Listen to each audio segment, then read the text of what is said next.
O segredo para multiplicar o seu dinheiro várias vezes, a perder de vista. Anota aí. Investir em campos de petróleo na Venezuela, Bolívia e Estados Unidos. Rodovias no perímetro de São Paulo, como o próprio Rodoanel. Direitos autorais de música, como Arlindo Cruz, Vanessa da Mata, Andou na Prancha. Ou fazer remix de sucesso delas como o hit viral Tubarão, Te Amo.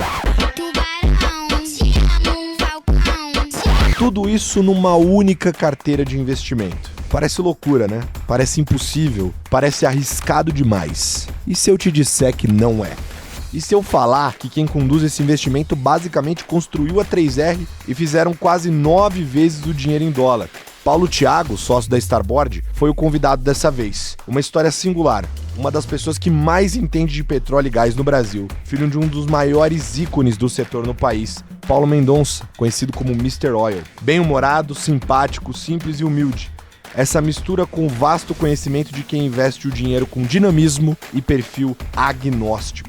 PT, seu apelido carinhoso, deu uma verdadeira aula, um MBA, uma conversa que todos precisariam ter acesso. E agora tem. Sem mais delongas, Nando Lima, abre a porta da nossa sala que a gente tem visita. Show me the money.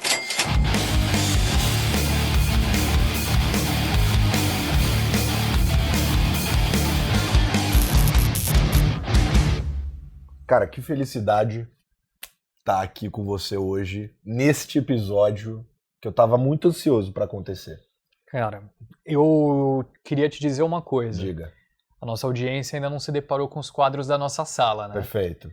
Mas o cara vai olhar e vai pensar assim, alguma coisa eles O tomaram. que eles vão aprontar, né? Alguma loucura aconteceu. E o cara que tá no podcast não tem a menor ideia do que a gente tá falando, mas quadros misteriosos vão aparecer na nossa tela e vão servir como um belo de um resumo, aqui estão, de quão complexa será a nossa conversa no programa de hoje. Aliás, para você que está no podcast e não conhece o nosso canal do YouTube, ainda fica o convite de visitar, se inscrever, deixar o like e comentar, tá? Comentem nos nossos episódios, porque a gente olha os comentários, tanto no YouTube quanto nas plataformas de podcast. Sim, e claro. também não deixa de olhar as nossas redes sociais, que também tem muito corte lá. Aliás, esse programa aqui, nesse sentido, promete muita coisa. Com certeza. Mas eu estava ansioso porque o processo do Stock Pickers ele envolve uma questão muito específica, né? Que tem aquele papo de bar pré-programa, né? Sim. Então a gente faz questão de conhecer todos os nossos convidados antes para saber como as pessoas falam, como elas interagem e tal. E esse almoço específico que eu fiz, eu saí dele falando assim, nossa, esse episódio vai ser muito bom. Porque tem muito assunto para falar e o cara é gente fina, cara. Mas muito gente fina. É tipo aquele gestor que vai virar brother. Combinação sabe? perfeita. Exatamente. Gosta, né? Eu adoro, amo. E, bom, vocês já sabem muito bem do que eu tô falando, porque tem a entradinha, tem a cabeça do programa que eu já fiz, né? Sim. Perfeito. Mas a gente tá hoje aqui com o PT, o Paulo Thiago, e a gente vai falar sobre muito assunto, né, PT? Tem bastante coisa pra falar. Vocês investem em coisas muito parecidas, né? Tem muita correlação no que vocês investem, né? Não, pô, primeiro um prazer estar aqui com vocês, pô, e realmente, pô, nosso almoço foi muito bacana, né? Foi. Falamos de vinho, filosofia, América Latina, então música, então realmente foi um prazer mesmo, acho que temos que estar muito bacana estar aqui com vocês. E, pô, acho que primeiro parabéns aqui pelo programa, vocês têm um estúdio muito bacana. Obrigado. É um prazer estar aqui com vocês. Obrigado. Cara, eu vou puxar daqui. Por onde começar? Pois é, até difícil de organizar as ideias, mas vamos Só no falar começo. rapidamente quem tá aqui, para quem não Por está favor. vendo no nosso canal, né, no YouTube. Temos então o presidente, ditador. Presidente com essa piscadinha é muito bom. Fica aí o que a Presidente sua opinião. que conta os a próprios respeito. votos. Pronto. Nicolás Maduro. Isso. Ao lado, 3R, tem uma explicação para essa empresa da Bolsa que todos conhecem hoje estar aqui, já a gente comenta sobre. MC Rian SP e ao lado, Vanessa da Mata. Você vai entender tudo isso daqui a pouco. A explicação fica para os próximos minutos. Fica até o final que você vai entender tudo. Mas antes da gente falar dos investimentos e como é que esses quadros se conectam, eu queria, PT, que a gente falasse um pouquinho da sua história. Porque a gente costumava ter uma pergunta antigamente que era quem é você no mercado 30 segundos. Mas eu não vou fazer essa maldade com você. Eu quero que você fale por mais do que 30 segundos. Mas eu queria que você contasse um pouco de como é que você, pô, hoje, a Starboard, cara, deve ser um dos principais fundos de private equity do Brasil. pô, os principais deals, né, os casos de investimento sempre passam por vocês, né? Acho que mostra muito da qualidade e competência que vocês têm, o respeito que vocês têm também, pra turma procurar sempre o bolso ali, né? Mas eu queria que você contasse, pô, até chegar aqui teve uma estrada, né? Não acontece nada por acaso. Como é que foi essa sua história pra você chegar até hoje? Não, perfeito. Então, acho que a Starboard é um fundo de private equity, né? Onde o nosso nicho é muito focado em special situations, né? Em situações especiais. A gente acha que esse nicho, né? Ele é um nicho onde o dinheiro novo, né? Do fundo, ele se torna um grande catalisador para resolver uma reestruturação, para resolver quando a empresa está alavancada. Então, a gente olha que o nosso fundo tem digamos, duas grandes vertentes. É uma situação de uma empresa que realmente está alavancada, precisando de uma reestruturação, e o dinheiro, né, o fresh money, acaba sendo o catalisador, seja de um alongamento de dívida, seja um dinheiro novo para a companhia. E a segunda vertente é o que a gente chama dos grandes carve-outs, né? A gente vê muitas quando você faz basicamente uma cisão da parte do negócio, né? Exatamente. Então a gente vê muitas empresas, né? Acho que foi o caso da 3R muito, né? As grandes empresas desinvestindo seus ativos não core. Então acho que um bom exemplo foi realmente o caso da Petrobras. A Petrobras, 2016, 17, 18, estava completamente focada nos campos de pré-sal, né? Então, imagina, tem poço do pré-sal produzindo 40, 50 mil, 60 mil barris. Então a Petrobras, acho que, na minha opinião, acertadamente resolveu desinvestir dos seus campos onshore. Por quê?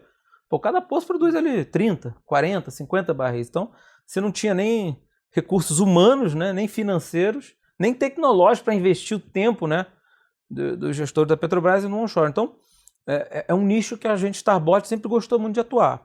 Pô, vamos aqui olhar as empresas, né, as mega empresas, né, vendendo seus ativos que não são estratégicos, mas para um fundo, para uma empresa menor, passa a ser a nossa joia da coroa, né? Porque a gente vai acordar, vai dormir pensando nesses ativos. Então, o nosso fundo tem essas duas grandes, né, digamos, áreas de atuação. A Starboard, nós começamos a trabalhar juntos em 2012. Somos hoje 4 sócios principais. Eu, o Fábio Vassel, o Varley Pimentel e o Marcos Bittencourt. Nós somos os 4 principais sócios da Starboard. E estamos atualmente no nosso terceiro fundo, né? O nosso fundo 1 foi um fundo que, graças a Deus, gerou um ótimo retorno para os nossos cotistas. Tivemos IRRs aí acima de 50%. Acho que um caso, né, falando de carve-out no fundo 1, que foi acho que exemplifica muito, né? Não sei se vocês se lembram, mas tinha uma mina na Bahia chamada Mineração Caraíba. Era mina de cobre, que ela justamente teve um problema, teve um alagamento na mina. Era da Glencore, a mina, então não era um ativo core para a Glencore.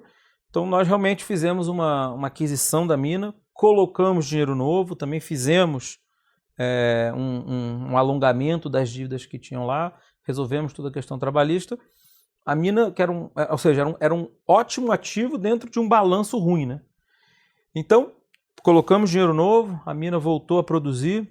7, 8 meses depois fizemos um IPO dessa companhia no Canadá, em Toronto. Hoje tem o nome de Ero Copper, né? Então, acho que esse caso exemplifica muito o nosso DNA. Um ativo bom, não core para o antigo acionista, onde o dinheiro novo acaba catalisando, né, e solucionando a situação do ativo. Então, hoje o ativo vale, acho que eu estava valendo quase 2,5 bi de dólar, então foi um caso onde o retorno, para quem entrou lá atrás com a gente, continua até hoje, foi mais de 30 vezes. Então o fundo 1 foi um fundo que gerou um excelente retorno para os nossos cotistas. O fundo 2, acho que ficou bem conhecido. Só uma dúvida, perdão. Claro. O fundo 1 tinha só esse ativo? Não, tinham vários outros ativos. A gente também acabou investindo em precatórios, em ativos judiciais. Uhum. Investimos também em compra de créditos contra alguns estaleiros no Brasil. Uhum. Investimos também em varejo. Então foi um fundo que investiu em diversos setores. Nós somos um fundo muito agnóstico, né? Uhum. Acho que aqui não salvo alguns setores, né, que realmente, eu até brinco, né? Tem setores no Brasil que precisam ser repensados, né? Eu acho, por exemplo, o setor de aviação. Eu acho que é um setor que vamos parar, né? Vamos repensar o setor, porque eu acho que não só no Brasil, mas no mundo afora, né? Então tem alguns setores, acho que o setor de varejo é um setor também que tem que ser olhado com muito carinho no Brasil, mas nós somos um fundo bem agnóstico. A gente, acho que a geração que a gente traz é justamente ou fazer uma compra, né, de um ativo que não é core, ou participar de uma reestruturação com dinheiro novo. Uhum. Mas, então, o Fundo 1 a gente acabou investindo em vários setores. Estaleiro, varejo, ativos judiciais, essa de cobre, a mineração. No Fundo 2, a gente acabou também investindo, acho que é um fundo que a gente gosta muito dessa parte de hard assets, né, engenharia, energia, infraestrutura. Mas foi o fundo que a gente criou a 3R, né? A gente vinha acompanhando muito esse movimento da Petrobras, de vender seus ativos non-core.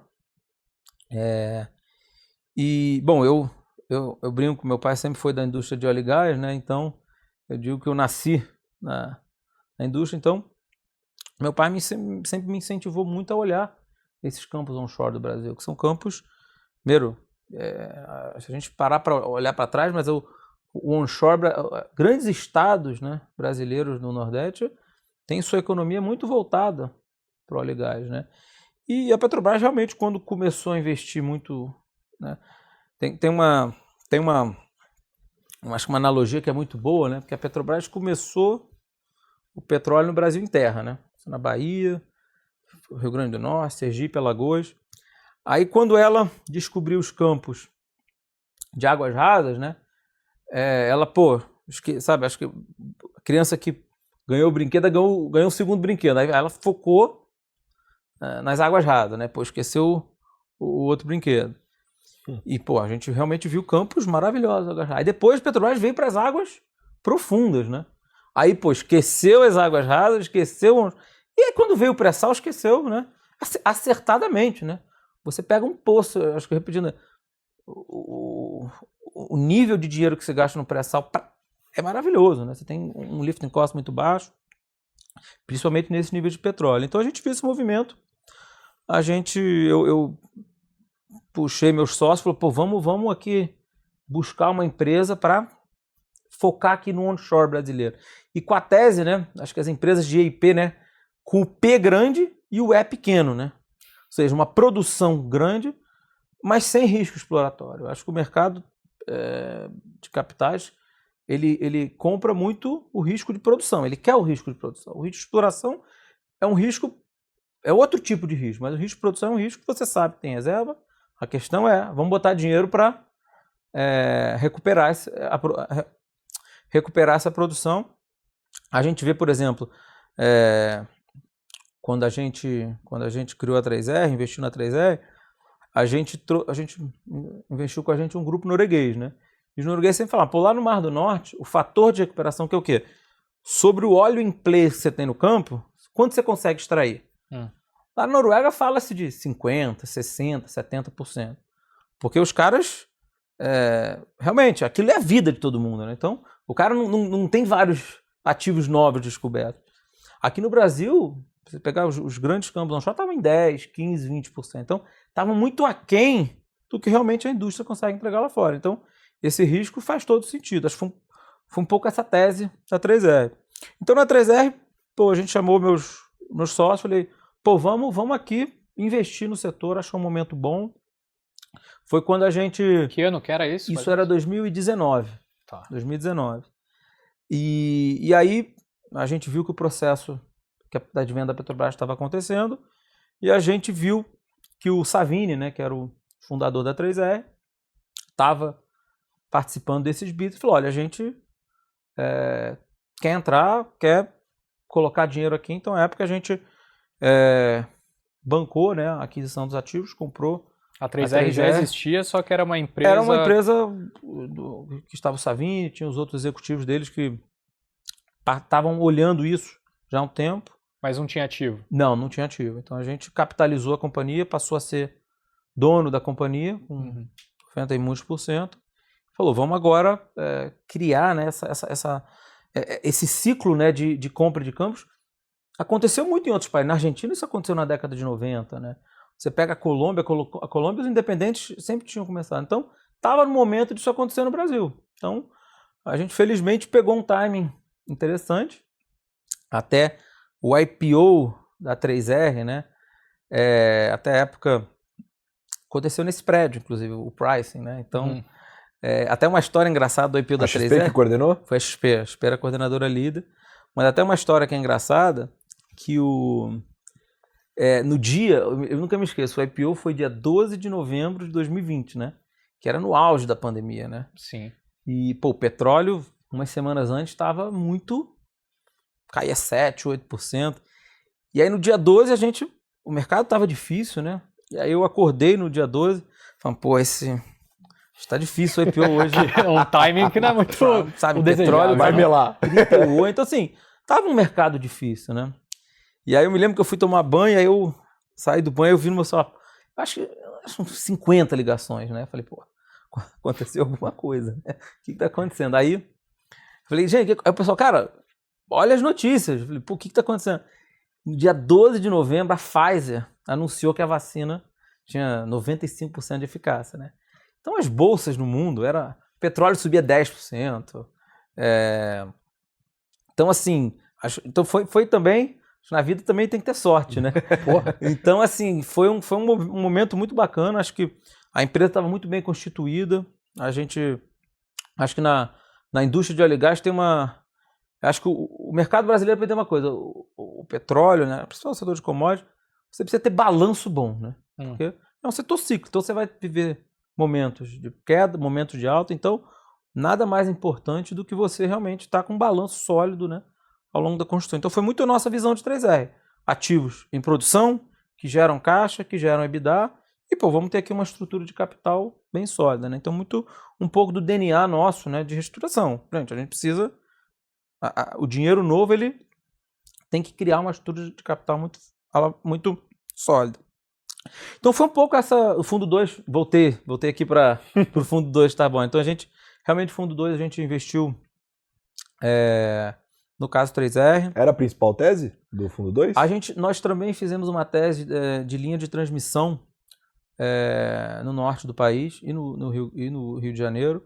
Nós fomos investidores de algumas linhas de transmissão que eram da antiga Isolux, na Espanha, que estava passando por uma reestruturação na Espanha muito severa, né? Acho que, se não me engano, foi uma das 3 maiores reestruturações. Então, nós realmente fomos, né, na Cort, na Espanha, para comprar esse ativo no Brasil. Não sei se acho que teve um caso, foram as linhas de transmissão que tiveram aquele apagão, né? Então nós compramos essas linhas de transmissão, investimos, fizemos o CAPEX e depois acabamos também desinvestindo, acho que foi para a Energisa. Então acho que também foi uma tese muito importante do fundo. Nós também no fundo 2 também fizemos um investimento de refino no Brasil. Então foi um investimento também. Então o fundo 2 ele acabou tendo também, foi até melhor que o fundo 1. Ele acabou tendo um IRR acima de quase 60%. Então, só a 3S tinha me falado, tinha sido o quê? 9 vezes o dinheiro em dólar? Foi por aí. Então foi um ciclo muito rápido, né? Acho que os fundos de Special Seeds, eles também... você tem o ciclo de investimento, né? Mas você não quer usar todo o seu ciclo de desinvestimento, né? Se você tem oportunidade, acho que a gente tem que ser muito ágil. Então o fundo 3R foi um fundo... O fundo 2 foi um fundo que 3R teve um retorno... Vocês venderam tudo no IPO? Não, a gente fez o IPO em 2020. Nós depois fizemos mais 2 follow-ons. Um no início de 2021 e um no terceiro trimestre de 2021. E depois do segundo follow-on, a gente esperou mais um tempo, mas acabou saindo na bolsa. Não, foi coisa tipo 2 anos e pouco, assim. 2 anos e pouco. 9 vezes em dólar. Tá bom. Então foi um retorno muito, muito atrativo, um retorno muito... Mas sabendo, acho que assim, uma coisa muito importante do nosso fundo é justamente, né? Enxerga oportunidade, investir. Então, a 3R no fundo o fundo 2 já estava iniciando seu ciclo de investimento. Então, quanto antes você puder retornar o dinheiro, claro. Ninguém vai ficar triste, né? Mas foi uma história muito bonita, assim. A gente ficou sendo dono, né? / acionista depois que fez o IPO, os follow-ons sendo acionista de referência. E também, quando chegou o momento da gente desinvestir, a gente acabou saindo. A gente até voltou depois, mas acho que foi uma história muito bacana. Acho que hoje é uma empresa que, principalmente no Rio Grande do Norte, né, tá fazendo seu processo de revitalização. Acho que tem uma questão social muito importante de continuar investindo. Então, a gente vê como uma história muito, muito bacana, muito bonita, né? A gente está participando ativamente da indústria, da história corporativa do Brasil, né? Acho que tem o efeito financeiro, mas você também, né, vê a geração de emprego, geração de impostos. Acho que é um caso muito, muito bonito de se ver. A gente tem muito, muito orgulho de ter participado dessa história. E aí, aqui já são as Vamos novidades. chegar lá. Só ia te perguntar uma coisa. Porque esse caso de 3R ele é muito interessante, né? E eu queria falar mais do momento de hoje da companhia, porque a gente acabou não falando, né? Eu tenho o caso todo, mas acho que hoje a empresa é muito diferente, né? Até chegou a passar agora por um M&A, né? Um deal com... Pô, não era nada quando ele comprou. Exato. Não tinha nada, era um papel. Perfeito. Era absolutamente nada, né? Mas hoje é um negócio completamente diferente, né? Porque, só para explicar aqui pra turma, geralmente quando a gente fala dessas empresas, né, a gente chama elas de junior oil, né? A galera costuma falar. E a turma procura esse tipo de empresa como investimento de crescimento, né? Growth lá, né? Só que hoje não é mais isso. Agora tá começando a mudar a cara, não é isso? Ah, com certeza. Eu acho que... Então a gente, assim, talvez botando, né? Então a gente comprou a 3R em 2019, né? Depois, ali quando o Savini era o fundador, nós entramos no capital da companhia, uma injeção de capital dentro para comprar os campos. Depois, nós fizemos o IPO em 2020. Em 2021, fizemos mais 2 follow-ons. A gente desinvestiu em 2022, né? Eu era presidente do conselho desde o início até na saída. E aí, em 2024, né? Aí nós fizemos um investimento numa empresa sueca. Eu tenho muita cara de sueco, assim, né? Então você acha que... Pô, o pessoal já...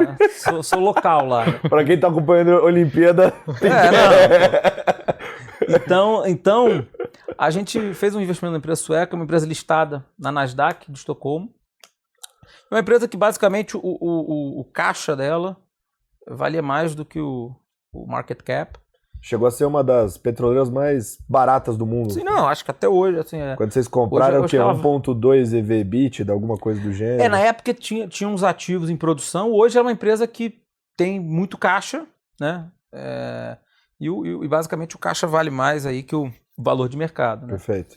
E a gente, em janeiro desse ano, viu um movimento, né? Acho que entrando na sua pergunta, né? Uhum. Os ciclos, né, das companhias. Você tem o ciclo de criação, o ciclo de growth, né? E depois você tem o ciclo de execução, né? Então, a 3R conseguiu, né, em 2022, 2023, concluir todas as transações que tinham feito da Petrobras e começar a operar os campos, aumentar a produção, investir nos campos. Mas essa é uma indústria, né, que é muito feita de escala, né? A gente, né, se a gente parar a pensar o ano de 2024, quantas transações de óleo e gás aconteceram, os mega mergers, né? Teve a Chevron, teve a Exxon. Então, a gente viu um ciclo de consolidação muito forte nesse ano, sabe? Qualquer deal aí no setor 40, 50 bi de dólar. E a gente achou, né, que no Brasil esse processo, né? Houve a venda da Petrobras para vários players, né? Falou, bom, acho que agora está na hora, né? Cada um comprou seus ativos, acho que é um momento de uma consolidação. Então a gente realmente teve uma agenda ativista na 3R. Essa empresa sueca, Maha, comprou 5% da 3R e até soltamos uma carta para o mercado explicando que, olha, a gente acha que agora a 3R precisa passar por um movimento de consolidação, porque o petróleo é uma commodity finita, né? Então vamos produzir ela no menor custo possível, no menor tempo possível, né? Então, e quanto mais, né, você se consolidar, melhor. Então a gente realmente mandou uma carta para o mercado, onde a gente sugeria uma cisão da 3R onshore, né, os campos em terra, e a 3R offshore, que eram os campos em mar. E uma fusão da 3R com a PetroRecôncavo. Acabou que no meio do caminho a Enalta fez também uma proposta de fusão do todo. Acho que deal certainty é uma coisa que é muito importante, né? Saber que vai ter um deal. A 3R e a Enauta viviam momentos muito diferentes. A 3R vivia um momento, né? Ela tinha uma estrutura de dívida mais alta e tinha ali um crescimento de produção também muito intenso. E a Enauta, uma estrutura de capital muito leve, pouca dívida, muito caixa. Então acho que a gente também viu uma combinação muito bacana e seguiu esse caminho. Olha, acho que semana passada essa fusão, dia 30, né? Essa fusão foi concretizada, o closing foi feito. Uma nova companhia, acho que de quase 12 bi, né? Acho que uma das maiores fusões. E realmente a companhia agora entra no momento que, primeiro, né? Ela está com uma estrutura de capital muito boa, né? Acho que a combinação das duas, primeiro, você tem uma produção muito diversificada, né? Você tem campos no Rio Grande do Norte, campos na Bahia, campos no Ceará, campos no Espírito Santo no mar, campos na Bacia de Campos. Então você tem uma produção, né, muito diversificada e com uma estrutura de dívida muito boa, né? Então acho que isso a gente sempre, né, teve esse DNA, né? Pô, as companhias precisam estar com um balanço bom. Então acho que esse nosso ativismo na 3R foi muito orientado por terminar essa fusão com um balanço muito bom. E sim, acho que agora realmente a companhia entra num estágio de altíssima geração de caixa, com baixa dívida, produção diversificada e, pelo menos a nossa visão aqui é que começa a ser uma companhia que tem que ter muito o viés, né, de remuneração do acionista, né? Então, realmente agora a companhia vai passar por um momento de readequação do seu momento, né? Antes era growth e agora é um momento de dividendo, né? Acho que até tem uma frase de um investidor americano que falou, olha, momento bom de comprar é quando o petróleo está baixo. Quando o petróleo está em alta, ou você vende ou você recebe dividendo, né? Então, eu acho que com esse petróleo aqui, da maneira como está, acho que tem um outro ponto que o câmbio também está muito alto, então acho que sim, a 3R realmente, na nossa opinião, ela tem que passar por um momento agora de muito dividendo. E se você, né, comparar, né, quem investe em petróleo realmente tem que ter retorno não é de 2%, 3%, 4%, tem que ter retorno de 25%, 30%, né, ao ano. Então acho que a 3R, felizmente, né, acho que o nosso DNA de reestruturação, né, a gente deixou a companhia agora com o balanço muito bacana. Eu acho que foi um processo muito bacana onde a gente gosta muito também do management da Enauta, acho que a gente gosta muito do Décio. Também criou-se uma companhia com acionistas muito bons, acho que o Bradesco também é um acionista, outro Private Equity, que é a Jive, também é um acionista muito relevante.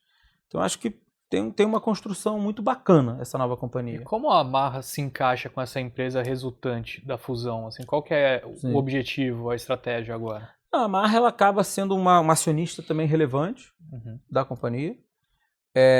E, assim, a Marra como um veículo, né? O que é a Marra? A Marra é um veículo de oportunidades de EIP na América Latina, né? Tá. E a gente acha que esse viés da 3R, mas com uma forte pagadora de dividendos, a gente acha que é um investimento da Marra muito, muito interessante. O Brasil, quando a gente compara o Brasil com os outros países da América Latina, né, o Brasil é um país que você tem um histórico de produção muito bom, né? Então, é um investimento que a gente está muito, muito contente em ter. Estamos muito animados com o campo de Atlanta, que vai entrar, se Deus quiser, entre aí no curto prazo no combinado. Isso vai fazer com que a companhia tenha essa capacidade de geração de dividendos que a gente comentou. Então, ter um investimento na marca que gere 20%, 30% ao ano, a gente está em dólar, a gente está um pouco do que a gente vislumbra como futuro para a Marra, né? Eu até tem a 3R, né? Se parar para pensar friamente, essa companhia tem capacidade de pagar o seu market cap em 3 anos, né? Então, acho que a gente gosta muito dessa tese, sim. E aí temos outros investimentos de óleo e gás, né? Dentro da Marra, né? Era isso que eu ia falar. Então, assim, a Marra se torna aí um dos pivôs do fundo 3. Então, a gente falou do fundo 1, falamos do 2, estamos no 3 agora. Linha do tempo aqui. Perfeito, Gostei, é isso gostei. aí. Ele que puxou, hein? Não. Nasceu pra podcast, velho. Mas temos que voltar antes de como é que é, de se aprofundar na marra. Vamos falar do... Vamos. Mas só pra ficar claro, pra galera não se perder, a Marra, então, é essa empresa negociada na Bolsa de Estocolmo, que vocês fizeram um hostile takeover, compraram a companhia, né? E ela investe o foco dela em ativos da América Latina. Exatamente. Mas só pra Ela já tinha ativo quando vocês compraram? Tinha um ativo no Brasil, que a gente desinvestiu, ficou com caixa. Entendi. E aí pegaram esse caixa para comprar outros ativos. Exatamente. Aonde ficam esses outros ativos? Venezuela e Bolívia. E Estados Unidos. São 3, Sim. um campo em cada. Um campo em cada. Perfeito. E as ações da 3R aqui. Perfeito. E mais uma posição de caixa aí bem robusta. Não, mas vem cá. A hora que ele fala Venezuela, eu tenho certeza que metade da nossa audiência se arrepia. Exatamente. Petróleo na Venezuela. É. Historicamente faz sentido, só que nos últimos tempos as pessoas não se sentem muito corajosas em tomar esse risco. Uma coisa que eu acho que é legal a gente fazer aqui, H, é ir do micro pro macro, ao invés do macro pro micro. Então eu Sim, queria que a história, PT, desse campo é interessante, né?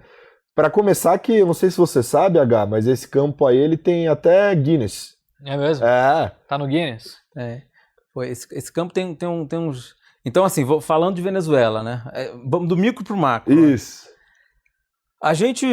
hoje a Venezuela, ela tem a gente fala-se de 270 a 300 bilhões de barris de reserva. Caramba. A Venezuela tem mais reservas de petróleo que a Arábia Saudita, né? E a gente, quando a gente olhou a Venezuela, a gente sempre...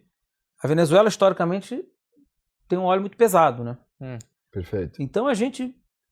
Claro, óleo é óleo, né? Não importa se o óleo é feio, se ele é mais importante é que é óleo. Mas a gente olhar uma dinâmica onde você tem um óleo mais leve dentro de um país de óleo pesado, sempre foi algo muito especial. Por quê? Porque muito dos carregamentos de óleo pesado você tem que misturar um diluente com óleo leve. Então, você tem um campo de óleo leve, tem seus... E esse diluente, normalmente, ele é importado de outros lugares, é mais caro no final das contas. Primeiro é mais caro, né? Porque é um óleo que acaba tendo um custo, né, de processamento muito menor. Tá. E às vezes não tem no local, né? Às vezes tem que importar de outros países, né? No caso, a Venezuela, né, historicamente, ela vinha importando muito diluente do Oriente Médio. Então, você ter ali uma fonte de óleo leve a gente sempre viu como, não só para misturar, como também para o refino local, né? Para gasolina, para o diesel. Então, a gente sempre viu com bons olhos. Além disso, a gente quando participou ali na concepção da 3E, uma das maiores experiências que a gente teve na 3E foi realmente o que eu chamo da revolução do gás no Brasil, né? O gás passou por uma mudança nos últimos 5 anos muito importante. Quando a gente comprou os campos da Petrobras, os acordos de venda de gás nem eles existiam, né? Acho que as primeiras companhias que foram criando os modelos de venda de gás, a 3R foi muito ativa, né? Então, por exemplo, no início, as empresas que tinham gás no Brasil... Aliás, quando você descobria gás onshore, você falava, esse negócio não... Agora, você descobre gás onshore no Brasil, primeiro, o gás tem um preço... Hoje você vê contratos de venda de gás a 6, 10 dólares por milhão de BTU. No passado era 10 centavos, 20 centavos, 30 centavos. E o outro ponto de Venezuela também, o gás, a gente também está enxergando como o gás ser algo muito importante lá. Primeiro, que você tem a Colômbia ali do lado, que está passando por um shortage de gás, né? A Colômbia vem falando abertamente que, olha, daqui a uns 3, 4 anos a gente não vai ter gás e vou precisar comprar gás, né? E esse nosso campo também, até por essa construção, tem óleo muito leve, né? E também tem muito gás. E o nosso campo, o gasoduto, tem um gasoduto de gás. Gasoduto de gás foi boa, né? Tem um gasoduto que vai da Venezuela para a Colômbia, que é o chamado gasoduto de Antônio Ricaurte, que passa em cima do nosso campo, né? Então a gente também vê como um caminho, né, de não só vender óleo, mas também potencialmente vender gás. E esse campo primeiro ele tem o poço que mais produziu óleo e entrou na recorde do Guinness. Por exemplo, a gente fala, o PetroRio hoje está com 120 mil barris, 3R 100 mil, esse campo teve um poço, produziu 30 mil barris, né? Ao longo de 10 anos, né? Caramba. Bizarro. Então, assim, Venezuela realmente é o... E o tamanho do reservatório é assustador também, né? Pô, a gente, É o por quê? exemplo... Quando você acha 20 metros cúbicos para debaixo do sol, você já faz festa. Exatamente, ali você tem colunas de óleo de 1.000 metros, né? Então, realmente Caramba. é um campo gigante, né? É um campo que também, ele chegou a produzir 250 mil barris. É um dos campos, na Segunda Guerra Mundial, foi um dos campos que mais exportou óleo para os Estados Unidos, né? Foi um outro, acho que, não é um recorde Guinness, mas é um dos campos que mais exportou óleo para os Estados Unidos. Então a gente realmente entrou no óleo. Pô, se na década de 50, né, esse campo produzia 250 mil barris, teve um poço que produziu 30 mil barris, pô, estamos aqui em 2024. Pô, o mundo, quanto tempo passou? Então a gente realmente se colocou de, olha, vamos aqui fazer um processo de revitalização desse campo. É um campo grande, é um campo que tem poços muito produtivos, né? E a gente foi por um caminho, né, por nós sermos listados, né, na Suécia e termos ativos também em outros países, a gente foi para um caminho onde a gente publicamente falou que a gente, assim como os Estados Unidos passou a dar licenças especiais, né, ele deu licença para Chevron, licença para Moran Prom, deu licença para Reliant, né, a gente também pediu a nossa licença para poder operar na Venezuela. Somos uma empresa de petróleo, listada, compliance-wise 100%, então a gente realmente foi para um caminho de, olha, quero revitalizar esse campo, temos dinheiro para revitalizar esse campo e estou querendo aqui a gente, acho que como as outras empresas vêm seguindo, pedindo licença, né, para a OFAC e para o Departamento de Estado para a gente possa operar. Então, mas quando vocês compraram o campo, vocês já tinham em mente que isso daria certo? Tipo, não, você pede tinha um simultâneo. risco também? Você pede simultâneo, exatamente. Ah. Você, quando faz a aquisição, você pede simultaneamente a licença. E acho que tem um ponto aqui, né? Já que o tema é Venezuela, né? Hoje a Venezuela tem recursos, né, naturais inimagináveis, mas existe um ponto muito sensível que é justamente né, uma questão social, né? Acho que houve um processo de migração venezuelana para fora, assim, fala-se de 8 a 10 milhões de venezuelanos que saíram, principalmente Estados Unidos, Colômbia, Equador, um pouco de Europa também, e existe, né, um ensejo de que a economia da Venezuela se recupere para que muitos desses imigrantes voltem, para que volte a gerar empregos. Então, o venezuelano, ele tem um pouco de óleo, né, no DNA dele, né? Você vai para cidades como Maracaibo, você não tem uma pessoa que ele fala, pô, meu avô trabalhou nesse poço. Então é uma indústria muito, muito ligada ao petróleo. Então foi isso que a gente viu, né? A gente, olha, tem o óleo, temos o capital necessário para isso, temos a experiência, né? Pô, lembra que a 3R hoje, tem um dado que é interessante, ela opera 1/3 do número de poços do Brasil, né? Porque tem vários poços onshore, né? Então, em número de poços, então a 3R, então a gente sabe, se mostra como alguém que sabe executar. E estamos super animados, assim. Claro que a gente, né, tá esperando, tivemos aí a eleição há uma semana, acho que estamos aguardando, mas do ponto de vista de fundamento do negócio, é um negócio óleo leve, dentro de um país que tem os maiores reservatórios do petróleo do mundo, potencial gás, né, custo de extração muito baixo, porque você no onshore, você geralmente, tirando o pré-sal a escala é tão grande, né, mas quando você tem campos, né, com poucos poços, né, você acaba conseguindo ter um custo muito baixo, né. Então é uma tese que a gente, um pouco, né, a gente sempre fala que a gente gosta de olhar para onde ninguém está olhando, né. Então eu acho que é uma tese que tem um retorno gigante, né. Mas, por outro lado, também tem um risco muito controlado, porque o que a gente pagou por esse campo foi algo muito residual. Quem era o dono do campo? Te protege. É Novonor. Ah, sim. Novonor. O preço te protege. Exatamente. Mas o poço hoje que produz lá, o campo produz hoje, sei lá, 2 mil barris por dia. A ideia é revitalizar isso para ele voltar para um padrão de produção parecido com esse de Guinness, da vida passada. Exato. Mas você vai vender para quem? Você falou Estados Unidos, mas como que é essa história de pegar esse óleo fino e vender? Você vai... Não, perfeito, não, pode terminar. Não, hoje você entrega o óleo, na refinaria e dentro, né, do que eles chamam desse modelo Chevron, né, é um modelo onde você produz seu óleo, entrega e depois você recebe o seu carregamento equivalente no óleo num porto. Claro que no nosso caso existe por ser um óleo leve, a gente acha que esse óleo do campo pode acabar entrando em carregamentos de outras empresas, então acaba sendo... Então eles usarem vocês como essa fonte de diluente que a gente estava comentando antes. Exato, é um desenho. Faz sentido, né? Porque ele vai ser custo mais baixo, porque ele deve estar pagando bem mais caro para importar de outro lugar. Exatamente. E para você é melhor que o risco é mais baixo também. Não, e entrega um óleo leve para o país que precisa, né? Perfeito. Então esse é o modelo que todo mundo atua, onde a empresa que está disposta a colocar o dinheiro, ela coloca o dinheiro, ela opera o campo, né? E tem esse contrato de off-take, né? É o que a gente chama. Então, estamos aí bem animados. Acho que, de novo, né? O fundamento é muito bom, mas estamos acompanhando aí o que vai, se Deus quiser, termine numa solução pacífica. Agora, PT, o pouco que eu te conheço, já sei que você é um cara otimista, alegre pra caramba. Eu fico imaginando você, comprou um posto lá na Venezuela.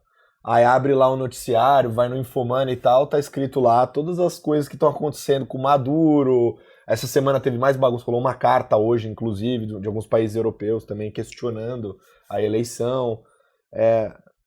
Do micro pro macro, né? Sim. Como que fica o macro nessa história? Porque quando a gente fala Venezuela, todo mundo se espanta por conta da questão macro. Isso não te preocupa de nenhuma forma? Não, acho que excelente pergunta. Acho que, vamos lá, aqui falando com chapéu de marra, né?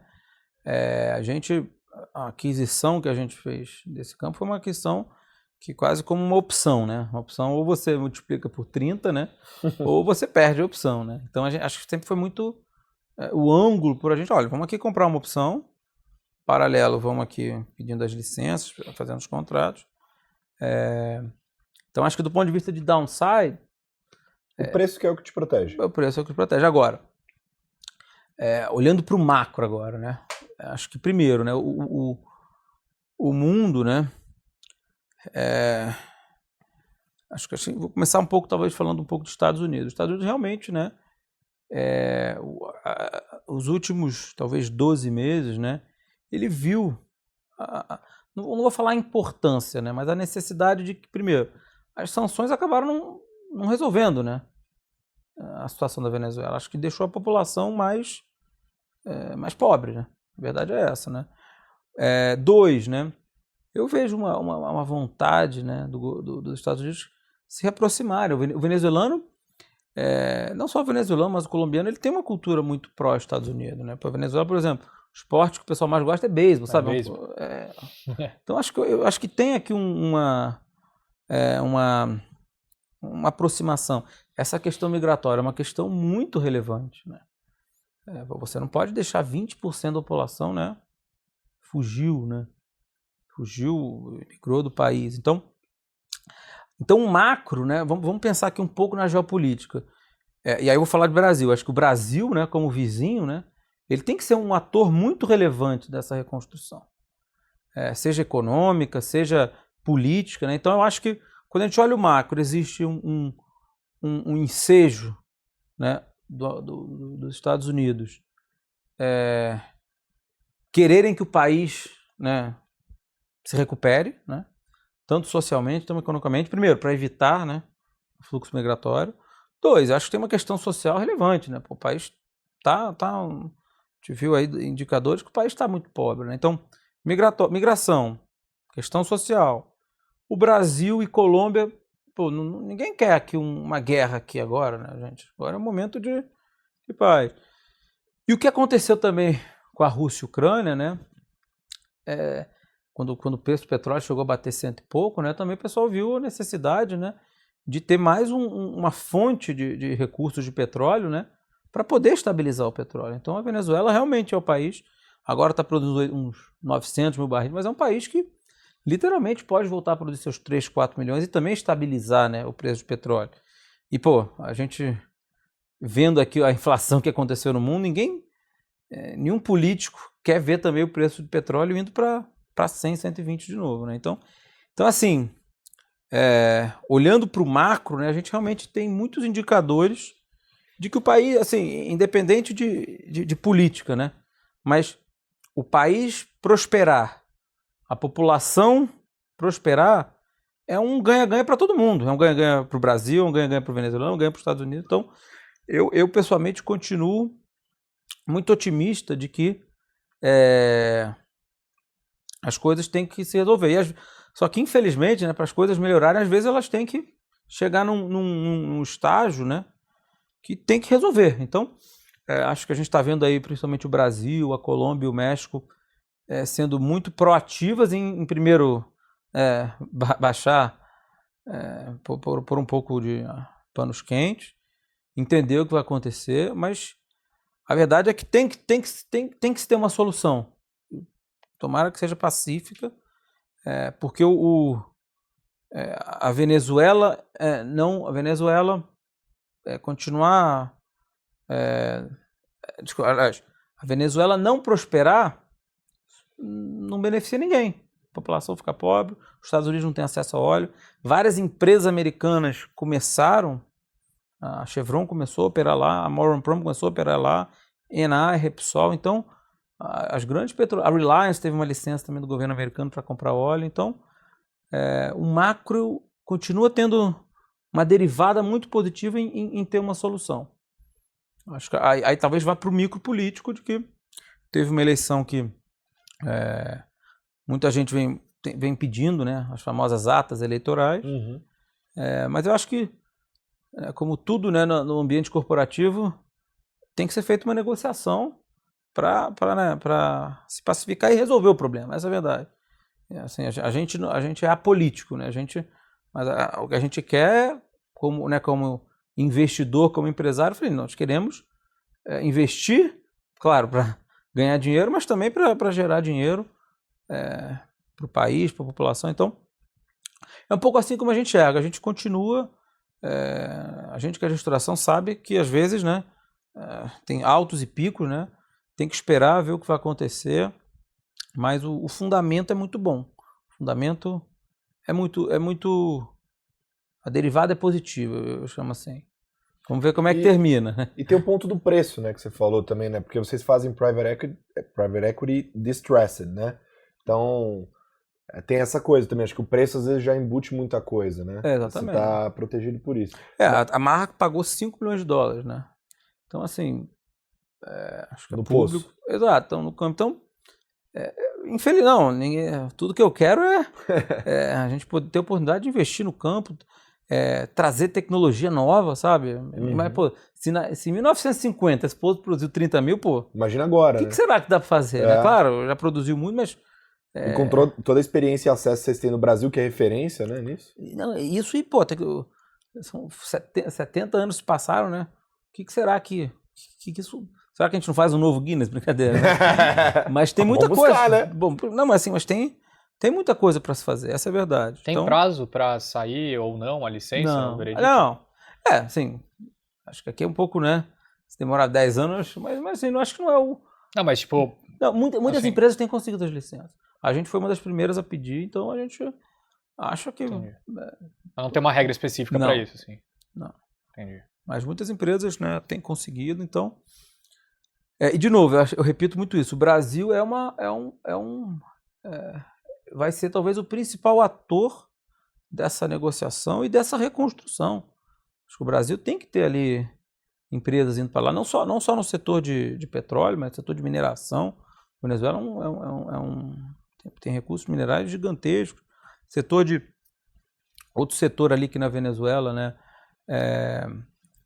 a gente vai falar de música, mas a Venezuela é um país muito musical, né? Então, assim, pô, você vai num jogo de beisebol lá, então você tem muito entretenimento no país, então é um país que está em reconstrução, muita coisa, seja alimentos, seja energia, seja gás, então tem muita coisa para fazer lá.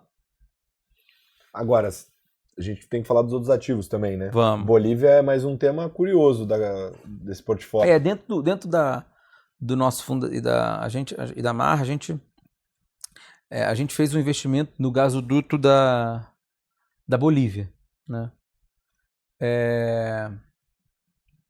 E o que a gente viu nesse gasoduto, né? A gente viu a Argentina, né, teve a grande descoberta de Vaca Muerta, né? Que talvez tenha sido uma das maiores descobertas dos últimos 20, 30 anos, né?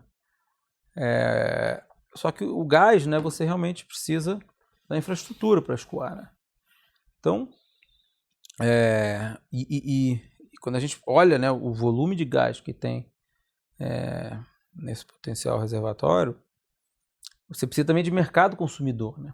Então a Argentina tem, né, seu mercado de consumo interno, mas tem principalmente, precisava, né, uma solução para exportar esse gás, né? Então, aí talvez olhando um pouco para trás, a Bolívia tinha, né, tem o gasoduto, né, da Brasil-Bolívia, que a Bolívia, né, chegou a exportar 30 milhões de metros cúbicos para o Brasil, e a Bolívia acabou, né, não investindo muito mais no gás, e houve um declínio, né, da produção de gás. Só que a infraestrutura toda lá, né? Então, a gente quando olhou isso, né, acho que foi uma coisa um pouco estratégica, que a gente pensou, olha, acho que esse gasoduto, ele vai, assim, hoje como todo mundo está olhando, pô, pega a curva de produção de gás da Bolívia, vai declinar, tem aqui mais uns 4 anos, acabou. Mas a gente apostou numa... então a gente falou, olha, vamos pagar, né, pelo que você tem de fluxo, mas a gente sempre viu uma tese que era muito importante, que é assim, olha, por onde você vai escoar esse gás da Argentina, né? E historicamente a Bolívia exportava o gás para a Argentina, né? E a Bolívia exportava o gás para o Brasil. E a gente começou a ver um movimento, olha, Argentina, a melhor solução não vou te falar melhor, mas a solução mais prática pô, gente, vamos usar esse mesmo gasoduto para que o gás da Argentina passe pelo gasoduto e venha para o Brasil, né, que é o grande mercado consumidor da América Latina, por esse gasoduto. Então foi essa muito a nossa tese, lá atrás, quando a gente comprou. E felizmente agora, essa conversa deram uma acelerada muito forte esse ano. A Argentina reverteu o fluxo, né, porque era a Bolívia vendendo para a Argentina, agora é a Argentina vendendo para a Bolívia, né? Então essa obra foi concluída.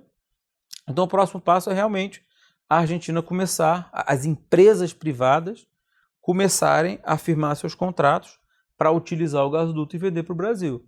E começou, acho que há umas 3, 4 semanas, a primeira empresa firmou um contrato para começar a vender o gás para o Brasil, e a gente se beneficia muito disso, primeiro porque é uma receita, né, como é que eu vou dizer, estável, né, porque você é praticamente um pedágio, né, e se você realmente olhar, né, o longo prazo, você tem gás para muitos anos. Então a gente está muito animado com essa tese, felizmente está indo para o caminho que a gente pensou lá atrás, muito, né, muito atípico, né, muito fora da caixa. Foi um passo muito estratégico que a gente deu. E até a gente, né, tomara que esse fluxo continue, né, porque acho que a Bolívia vai ser essencial, né, nessa infraestrutura, né, porque o gás todo vai passar. Se a Bolívia, né, fechar, né, o gasoduto, o Brasil passa por problemas de interrupção de gás, mas o Brasil precisa desse gás e a gente acha realmente que essa é a melhor solução. Tem outras soluções, falou-se em construir um gasoduto no Paraguai, um gasoduto pelo Rio Grande do Sul, mas a gente tem planta de LNG, mas esse é o caminho mais, como é que eu vou dizer, mais eficaz, né, no curto e médio prazo. Então né, acho que entra dentro desse espectro de oportunidades, né, atrativas dentro do universo de E&P e Latam, que é um pouco muito essa nossa tese de marra, né? Tanto Venezuela, tanto Bolívia, ações da 3R, então acho que é um pouco o que a gente quis, né, aglomerar dentro desse nosso fundo. E o campo nos Estados Unidos, só pra gente não deixar de falar? Eu acho que é um campo engraçado, né? É um campo de petróleo em Illinois, mas é um campo que, primeiro a gente, né, nós somos uma empresa de petróleo que tem operação nos Estados Unidos, mas é um campo que é engraçado, ele produz hoje uns 300, 400 barris, tem 2 funcionários. Tem uma operação super automática. Então, a gente fala, né, com esse negócio de inteligência... Ponta tecnologia? Exatamente. Tudo é automatizado. É engraçado, são 2 funcionários e um cachorro. Então, assim, é uma operação super automatizada, sabe? Tudo tecnologia, sabe? Hoje produzimos X barris, já sabe a hora que o caminhão vai buscar o óleo. Então, é uma operação muito, muito eficiente, muito geradora de caixa. Então, a gente Mas a gente brinca com o cachorro porque sempre tem um cachorro nos campos. Então a gente fala, esse cachorro é funcionário também nosso. Então é uma operação pequena, mas é uma operação muito lucrativa. E a gente é um pouco a nossa visão de mar. Então, resumindo um pouco a história de mar é essa. A gente, né, fez esse movimento aí no início do ano de iniciar esse ciclo de consolidação na 3R, onde a gente enxerga muito feliz esse movimento com a Enauta, de uma empresa muito robusta, com um management muito reforçado, acionistas de boa qualidade, e, na nossa opinião também muito, muito propensa, né, e com capacidade, né, de ser forte pagador de dividendo. Fizemos Bolívia, que a gente, acho que foi realmente um investimento que a gente viu num momento, né, acho que foi outra opção que a gente comprou, né, acreditando nessa tese da Argentina, e graças a Deus tá dando muito certo. E Venezuela, que vamos ver o que vai acontecer, mas temos que torcer para ter uma solução pacífica, para ter uma solução que permita que as empresas continuem investindo e façam também a indústria prosperar. Vamos torcer por isso. Agora, a preço de opção, né? Mas eu sei que entre os outros investimentos, o principal do fundo 3 já não foi a preço de opção, já é um investimento mais relevante da carteira, que é o Rodoanel, que aliás veio com outras vias também, né? Junto. Eu queria que você falasse um pouquinho sobre isso, porque como foi a leilão, sempre tem a polêmica, né? Porque leilão, naturalmente as pessoas vão lá, jogam um preço, né? Todo mundo fala, eu pagaria tanto, pagaria tanto. Chega uma hora que alguém leva porque colocou um preço que ninguém quer cobrir. E nesse caso foram vocês. E quem não leva porque não quis cobrir, naturalmente acha que esse preço passou do que está disposto a pagar, ou seja, acha caro. Mas não é a visão que vocês têm, por isso que vocês colocaram um preço lá. Então eu queria que você comentasse um pouco sobre esse investimento específico. Primeiro, por que vocês investiram? Não, a gente sempre viu, né, o setor de rodovias, né? Quando a gente olha um pouco nossa essência, a gente sempre gostou muito de hard assets, né? Então o Brasil é um país de infraestrutura, né? Então o Brasil é um país que, se pegar a nossa economia, né, a gente não é um Vale do Silício que temos tech companies aqui, embora, né, esteja crescendo muito. O Brasil é um país, começa a ser um exemplo, né, de startups. Então a gente sempre gostou muito de infraestrutura, principalmente num cenário de hoje, né, onde existe uma volatilidade em qualquer setor que você vai encontrar volatilidade, né? Então, um setor que, mal bem, você, né, seja se o mundo migrar para o carro elétrico, as pessoas vão continuar usando rodovias, né? Então, a gente realmente viu uma tese de consolidação de rodovias no estado de São Paulo, que é o estado, né, mais, como é que eu vou dizer, mais com poder de compra, né, com certeza mais alto. Então a gente realmente fez aquisições, né, a gente criou a empresa chamada Viápia, que tem um pool de rodovias da antiga AB, e o Rodoanel faz parte desse perímetro, né. Então a gente realmente vislumbrou nessa tese a criação de uma carteira, né, de rodovias focado em São Paulo. Então, que a gente acha que é o estado, né, para citar quando se fala de infraestrutura. Então, realmente, essa empresa a gente está consolidando ela e com a visão de que isso seja a maior empresa de rodovia dentro do estado de São Paulo. Então, é um pouco muito a nossa tese. Assim, foi também um caso que a gente fez uma aquisição de outros acionistas desse ativo e juntou com o Rodoanel, que houve essa licitação. E assim, né, a gente que está acostumado, né, com distress, né, a gente é muito múltiplo, né? A gente olha a nossa aquisição, a gente acha que foi uma aquisição super atrativa. Eu queria trazer isso para cá, porque assim, naturalmente teve gente que achou caro. Quanto que foi o cheque para fazer a aquisição? Esse a gente não pode abrir. É sigiloso? Desculpa. Perfeito. Não, ótimo. Mas mais do que você pode pagar, Colinha. Imagina. Não vou conseguir fazer no Pix isso aí. Com certeza não. Mas o que o mercado não viu que você acha que você está enxergando agora que vocês já fizeram a aquisição? Assim, eu acho que não é nem o que o mercado... Eu acho que o mercado, né, quando você olha para esse setor, né, eu acho que você não é que o mercado não viu. Acho que o mercado não enxergou a tese, né? A gente tem uma tese de consolidação, né? Então, por exemplo, quando a gente comprou, né, até os campos da 3E, né? Tem campos que você compra melhor, tem campos que você compra pior, né? Claro. Então, acho que é um mix. Que é super comum, né, nesse mercado. Você vai, tem um que vai ser melhor, outro vai ser pior. Então, acho que quando você joga, né, quando você tem como é que eu vou dizer, um perímetro, né, de ativos, né, você acaba pulverizando muitos riscos, né? Então, assim, você pergunta, né, até a gente olha o nosso EBITDA, infelizmente não é puro, mas a gente olha o nosso EBITDA, a gente olha a nossa dívida líquida, o que a gente pagou foi um múltiplo, muito menos do que as empresas do mesmo setor, né, estão negociando, né? Então, perfeito. E realmente acho que é um setor que tem muito apetite, né, de fundos de fora, né? A gente pega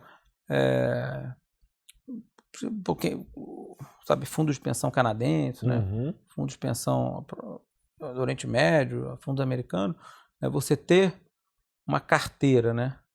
Ter na sua carteira um perímetro de rodovias, né? Dentro do estado de São Paulo, sabe, com fluxo previsível, né? Inflation adjusted, é um produto muito valioso, né? Então foi muito essa nossa tese, é um perímetro, uma consolidação que realmente vai ser um ator muito relevante dentro do setor de rodovias de São Paulo. A galera tem falado muito sobre logística em São Paulo, que vai ser provavelmente uma bola da vez agora em desenvolvimento, vai valer muito a pena. Mas a minha dúvida é o seguinte, que isso não é um mundo tão comum aqui pra gente não recebe tanta gente aqui que compra rodovia, né? Não, mas não é aí todo você dia. comprou, quando entra pra dentro da carteira, o que vocês fazem? Vocês investem na rodovia? Como que é esse planejamento para revitalizar o ativo? Eu acho que cada caso é um caso, né? Tá. Mas aqui foi um caso onde a entrada, né, no ativo, né, o fato de ter um acionista, né, 100% do capital, com a vontade, né, de fazer deals por si só, já destrava o valor do negócio. Aqui não tem uma renegociação de dívida, não tem um distress. Acho que realmente, olha, vamos entrar, vamos otimizar aqui o balanço, o portfólio e bola para frente, entendeu? Então, aqui nesse caso, diferente de outros casos onde você realmente tem um trabalho de reestruturação, de otimização de fluxo, aqui é um como é que chama? É um caso muito mais private equity, menos distress, né? Perfeito. Então, no fundo do trade, a gente já falou do petróleo, né? Falamos dos campos, onde eles ficam, contamos a história de cada um deles e também da situação macro de cada questão. Rodovia. Agora estava faltando o nosso momento tão aguardado. Agora que vai o fazer Olavo um pouco mais de sentido. Agora vocês vão entender o outro lado do mapa aqui, do nosso quadro. Vocês investem também em música, direitos autorais de música. Isso é bem interessante. Eu acho que até antes da gente entrar nos casos, eu queria entender como que funciona isso. Tipo, vamos começar do começão. Por que alguém investe em direito autoral? Assim, quais são os players envolvidos? Como que funciona? Não, a gente... é um setor, né, que... Vamos pegar aqui 20 anos atrás, né? Tá. O que aconteceu na indústria, né? Os artistas, né? A gente pega aí 20, 30 anos atrás, você não tinha o Spotify, YouTube. Perfeito. Não tinha nada.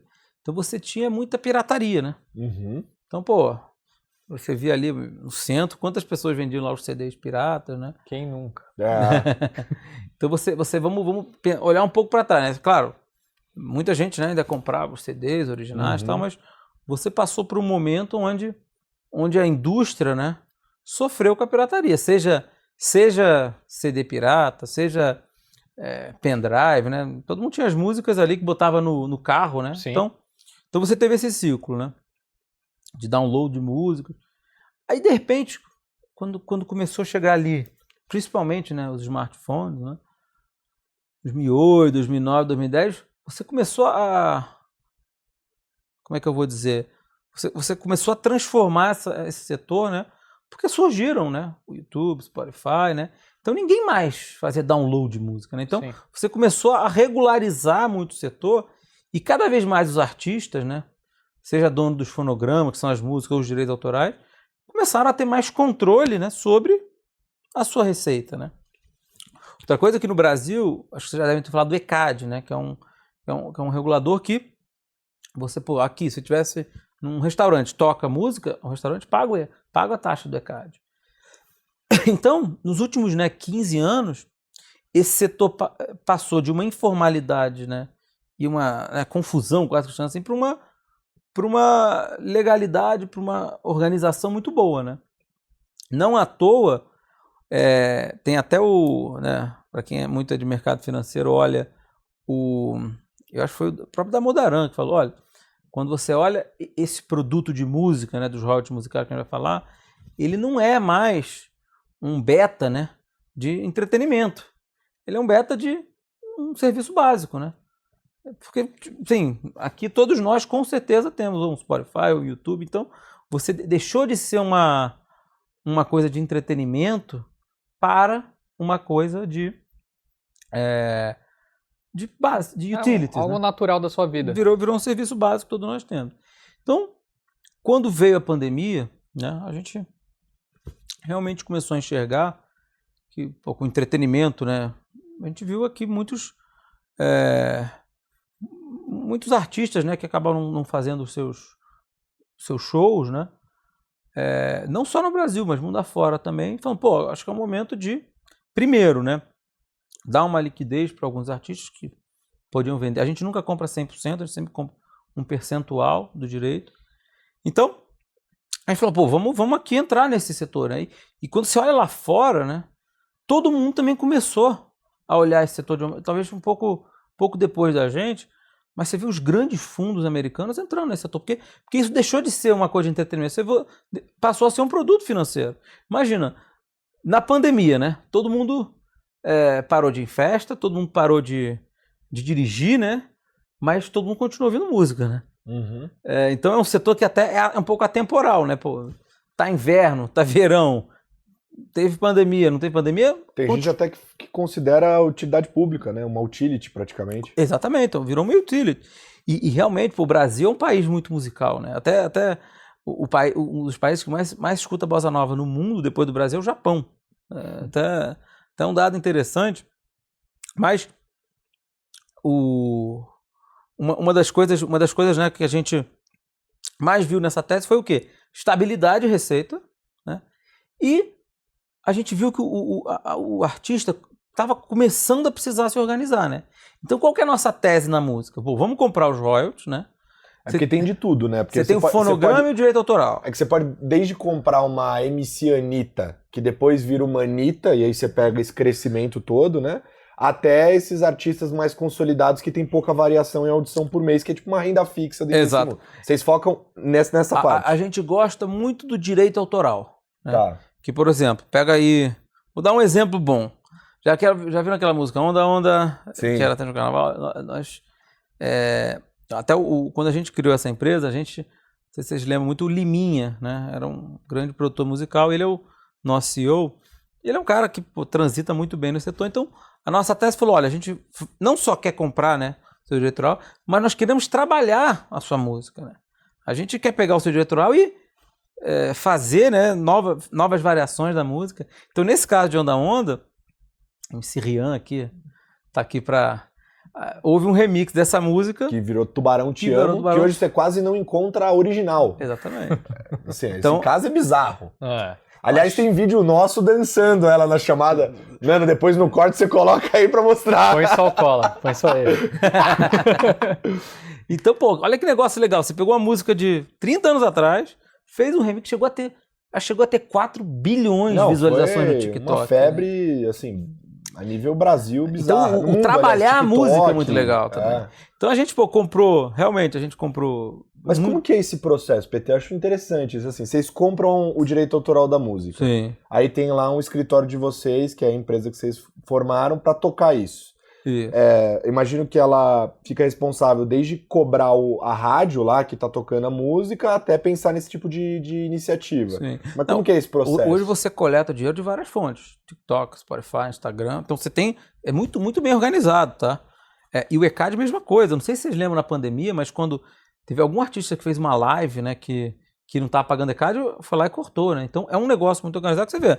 Olha, sua música tocou X mil vezes, então vamos fazer o pool aqui, quantas vezes recebeu e paga. Então é uma coleta, né, de receita de todas as fontes. Apple Music, então é uma diversidade. Aí você como dono, né, do direito autoral, você vai lá, olha, a partir de agora, X% desse direito autoral é meu, então paga aqui direto para ele. Então, não só, né, é um setor um pouco exótico, né, mas também tem depois que a gente falou, a pirataria acabou, realmente se tornou uma coisa muito organizada.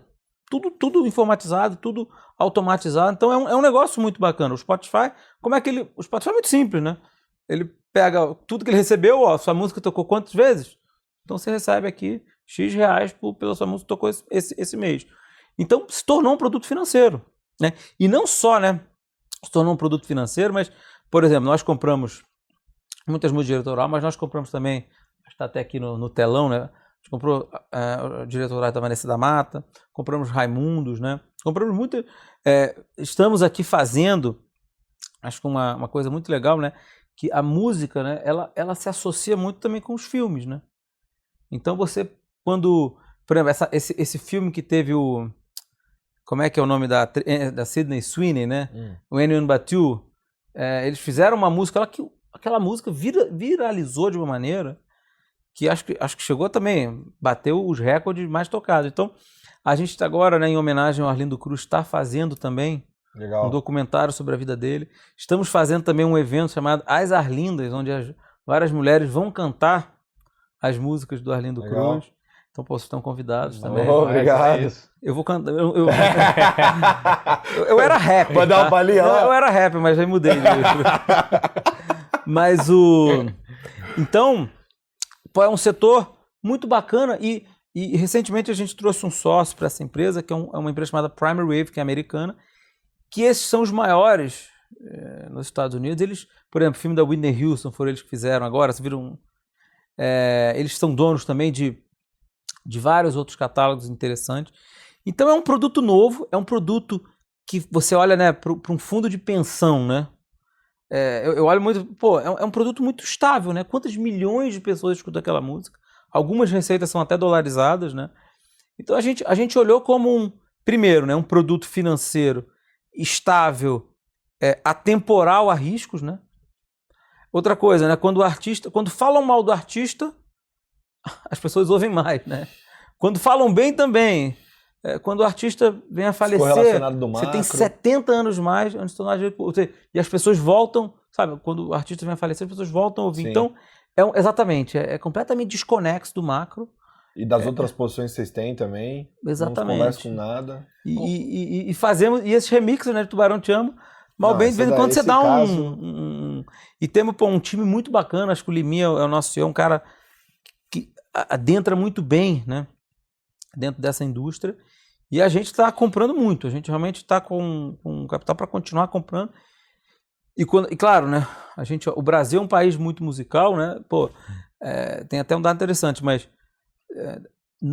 acho que de 95% da população escuta música dentro do carro, né, então você basicamente escuta música todo dia, né, é uma coisa que você faz, assim como você toma água, você come, então é um negócio que tá dentro do nosso dia a dia, né.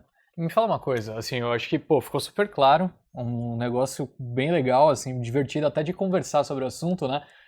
Mas eu fico pensando assim, bom, você já viu 1001 negócios de óleo e gás ao redor do mundo, fica muito mais fácil, obviamente, tomar uma decisão. Tudo bem, tem uma empresa que está olhando para esses ativos de música, mas como que funciona o processo de compra? O cara faz uma análise ali de quantas vezes são ouvidas essa música, tem uma ideia de quanto isso vai retornar em um ano e sabe que aquele artista está precisando de uma liquidez. Né? Como que funciona esse processo? Não, sim. Tem uma métrica, né?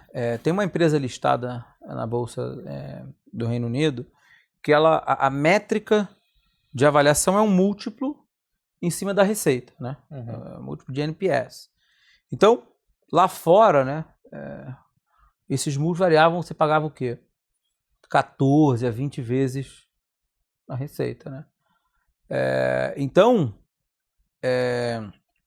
esse múltiplo, por ser Brasil, é um múltiplo bem descontado, né? Esses múltiplos maiores são... Então, é um múltiplo em cima da receita, porque literalmente, qual que é o custo em cima disso? Nada, né? Então, é um múltiplo. Então, você tem métricas, sim, mas no fundo isso deriva de um fluxo de caixa descontado, né?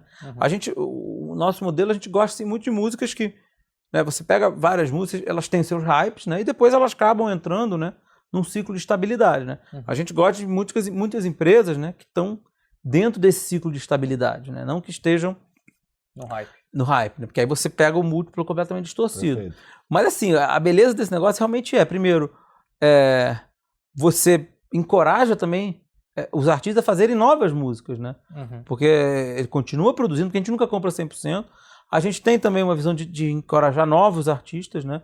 Às vezes o cara tem 1, 2 hits, a gente compra, mas também com o desejo dele continuar. Então você acaba também fomentando. Mas você compra só o hit ou você compra o portfólio todo? Não, a gente sempre compra portfólio e portfólio futuro também. Ah, entendi. E a gente trabalha muito nesse agora, por exemplo, a gente está super feliz, né, nesse do Arlindo Cruz, né? Olha como todo mundo vai voltar a ouvir, né? Pô, vai ver um documentário, vai ver um evento, então você acaba se lembrando, por exemplo, outro caso, né, dos Mamonas, né? Depois teve o filme, né? Muita gente voltou a ouvir. Vocês têm também do Mamonas? A gente tem alguns fonogramas, sim.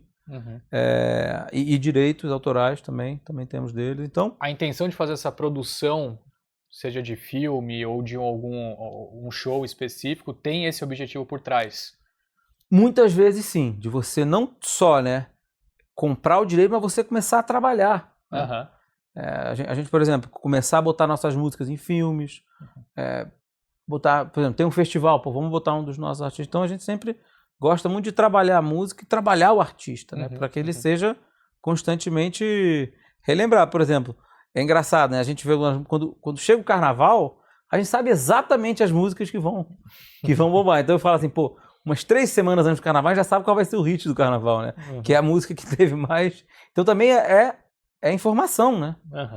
Então assim, é muito dinâmico, é muito essa visão, né, de estabilidade de receita, completamente desconectado do macro da política. Venezuela também está desconectado com a política. Mas brincadeiras à parte, realmente o Brasil é um país muito musical, né? Então, a gente tem um portfólio, né, muito, tem rodovias, que é a inflação, tem petróleo, nós temos música, temos também uma parte de real estate também, temos energia, então acho que a gente está muito otimista aqui que o Fundo 3 também está entregando resultados muito bons, assim como o Fundo 1 e o Fundo 2.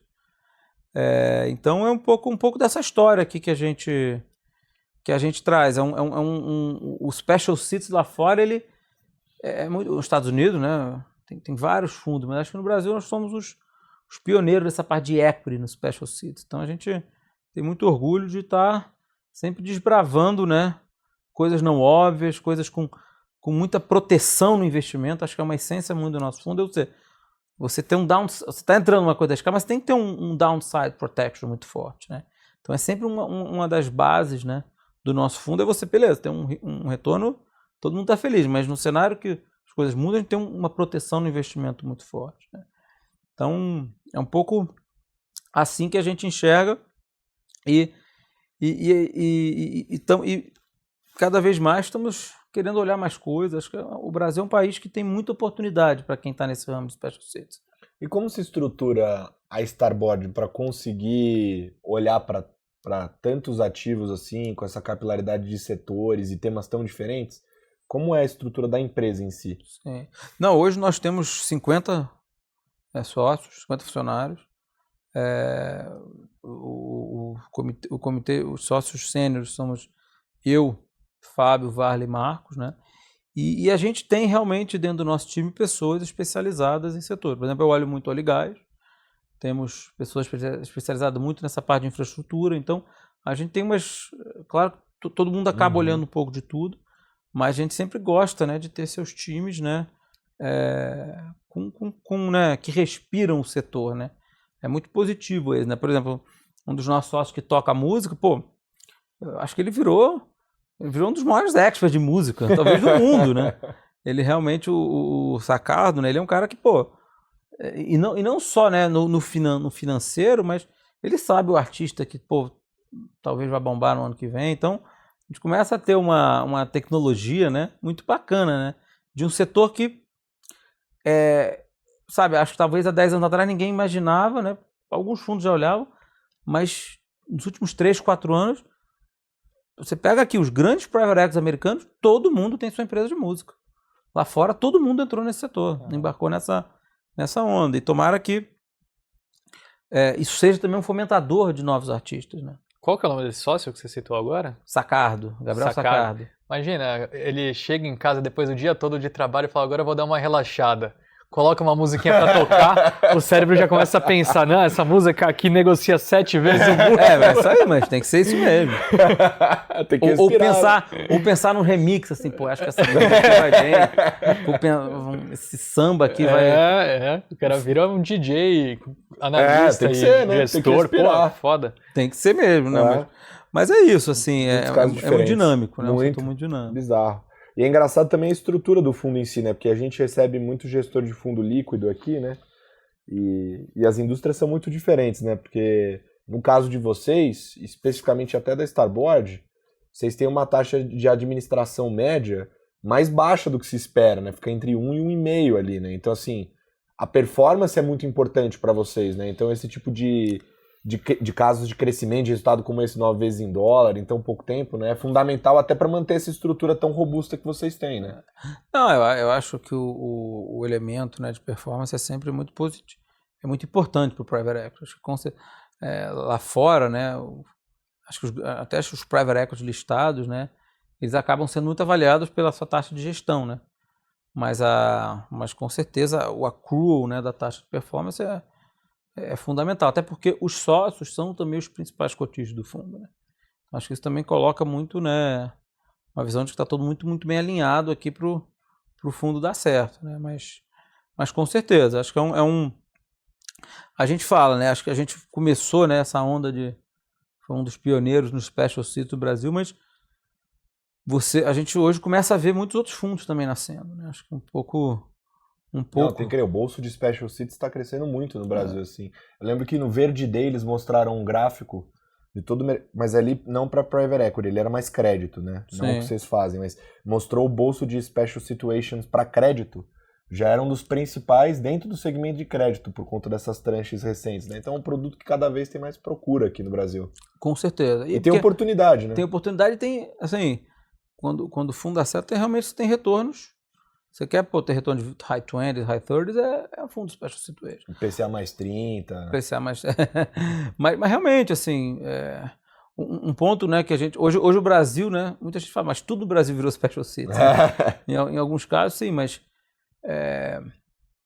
eu acho que quando a gente olha, né, quando a gente compara, né, o crédito em Special Situations e o equity no Special Situations, o equity você tem retornos, assim, muito maiores, né? Porque é o equity onde está o valor. Assim, a gente tem uma frase que é o seguinte: o fundo de Special Situations, ele cria valor no D0. Que quando ele entra, ele ou reestruturou a dívida, ou, sabe, trocou acionistas que estavam brigando. Então, no D0, né? Quando você faz o deal, você já cria valor. Ou seja, a nossa entrada ou deu um haircut numa dívida, ou estendeu a dívida. Então, essa talvez seja a diferença do Special Situations do equity, né, do Special Situations do crédito. Porque o Special Situations do crédito, ele entra num momento anterior que vai, né, trabalhar para renegociar e tal, mas o equity, ele entra, né, como a gente até viu, como tiro de bazuca. Fala, ó, vou entrar, mas entro, vou colocar dinheiro novo, vou resolver, mas, né, vou entrar numa solução já costurada, né. Assim, você não vai ver um fundo de Special Situations no equity, né? Por exemplo, você imagina uma empresa super alavancada, né? Aí, tá precisando de dinheiro. Regra básica do Special Situations, não vou botar dinheiro para conversar com os credores, né? Deixa eu falar, coloco mais, né? Tem essa tem essa, como é que eu vou dizer, essa construção junto. Então, a gente fala muito essa palavra, né? O Private Equity de Special Seeds, ele, no D0, já nasce uma companhia com balanço corrigido, balanço resolvido. Então, esse é um dos nossos DNAs também, né? Na nossa estrutura. E você que é um cara de visão, qual que é o Coitado sonho de mim. grande para Starboard? Uma das coisas mais bonitas, né, que um fundo de Private Equity faz, eu gosto muito, né? Tem uma história muito boa, né? Eu morei na Colômbia há muitos anos, né? Meu pai... Daí que vem o espanhol afiado. E na Colômbia, né? Meu pai era da Petrobras, né? E na época a Petrobras estava comprando a Esso na Colômbia. E meu pai, e o gerente geral da Esso é um cara que chama Mike. Vocês vão saber quem é esse cara daqui a pouco. E aí, meu pai e ele, ficavam amigos, e isso era 1991, tá? E aí o Mike falava, eu tô ajudando aqui meu enteado a abrir o negócio dele, tô botando um dinheiro lá no negócio que ele tem na Califórnia, né? E assim, esse desejo, né, de construir uma coisa nova, né, que não é por falar não, mas sabe, você participar, né, de uma coisa do zero, que você construa, né, que realmente vai gerar valor, acho que é o grande sonho grande, né? O dinheiro é a consequência, né, de fazer uma coisa bem feita, mas só terminando esse Mike, nada mais é que o Mike Bezos, que é o padrasto do Jeff Bezos, né? E ele até deu uma entrevista recentemente que o seed money da Amazon aconteceu na Colômbia, né? Então, imagina o orgulho que esse cara hoje tem. Ele falou, 1991, sabe? Ajudei ali o meu enteado a botar dinheiro, sabe? Até na notícia, Caramba, era loucura. $300 mil, né? Então, acho que assim, o sonho grande é continuar construindo histórias bonitas, como a da 3R, como a gente está tentando fazer na Venezuela, que, batemos na porta dos Estados Unidos e falamos, gente, somos uma empresa de petróleo, temos dinheiro, queremos aumentar a produção, gerar emprego, gerar impostos. Como a gente está querendo construir na música, né? Quantos artistas aqui a gente pode estar gerando, sabe? Então eu acho que participar da história corporativa do Brasil. Não acho que ganhar dinheiro é consequência disso tudo, né? Não é... Acho que quando a gente olha, quero isso aqui para ganhar X reais, acho que tem que ser o oposto. Vamos construir um negócio legal que a consequência é ganhar dinheiro, né? E se divertindo, melhor ainda, né? Tem até uma frase, if you're not having fun, it's because you're not doing it right, né? Então, acho que é um pouco isso. Você tem que desfrutar do passeio, né? Tá gostando do que está fazendo, ser feliz quando você acorda de trabalhar, ter um call com o seu sócio domingo, 3 da manhã, não é um problema, é um prazer estar falando com ele. Acho que é um pouco essa energia muito positiva para que as coisas deem certo, porque o mundo já é muito difícil, né? Então, temos que estar com um astral bom, né? Que nem o nosso almoço lá, né? Isso, perfeito. Que, aliás, temos que repetir já. Né? Tá me devendo essa.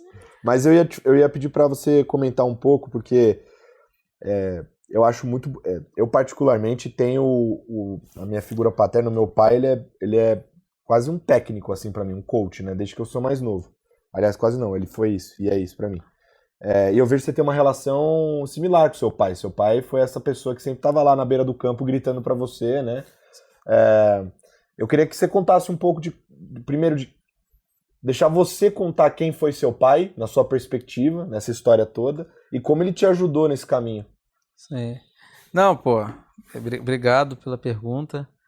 Eu acho que, meu pai foi uma pessoa maravilhosa. Eu acho que meu pai, ele realmente, talvez, não sei se é uma qualidade ou um defeito, mas ele sempre botava os outros na frente dele, né?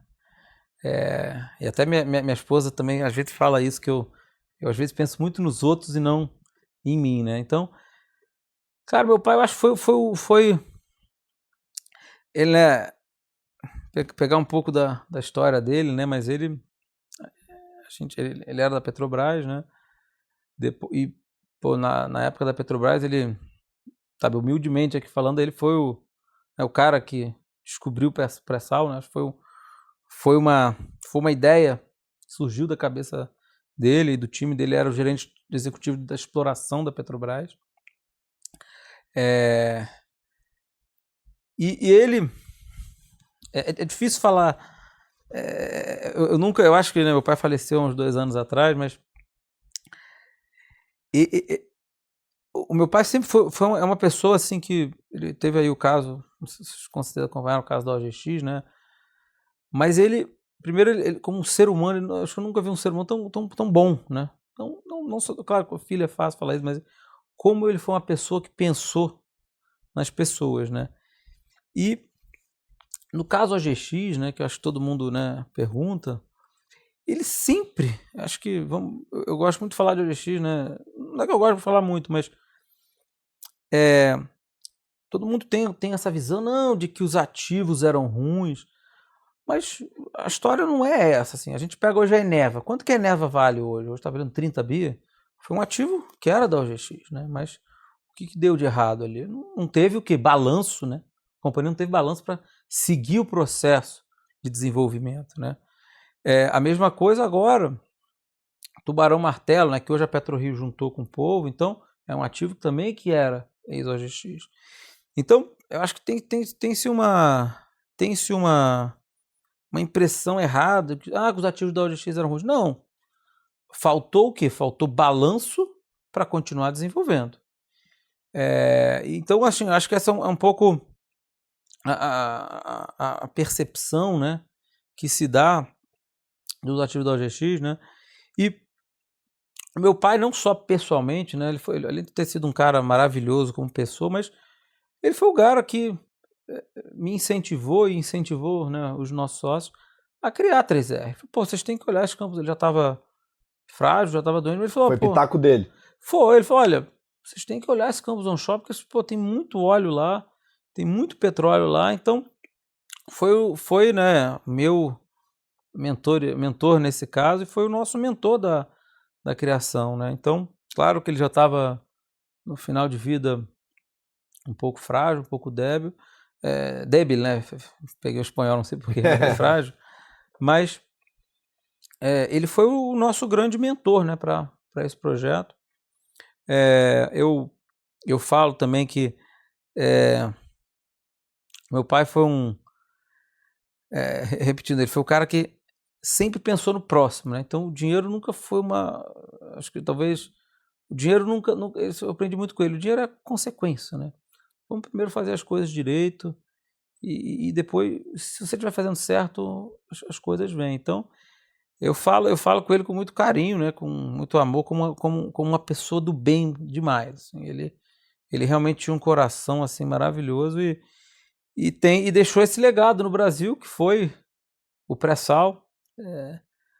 Deixou, né? Foi uma ideia dele, a Parnaíba, que hoje que é a Eneva, né? Então hoje até se brinca que o Brasil não teve apagão por causa da Eneva, né? Num certo período. E realmente foi um cara de muita coragem. Não sei se eu vou contar uma história do pré-sal que é muito interessante, mas quando foi furado o primeiro poço do pré-sal, né? Eles furaram o poço e ainda não se tinha chegado, né, no pré-sal, né? A Petrobras sempre nunca chegava por perfurar o sal. Então, o poço já estava valendo milhões de dólares, né? E meu pai falou, pô, a gente precisa atravessar o sal, porque é lá onde a gente está vendo o reservatório. Então ele deu a ordem de continuar furando, fura mais.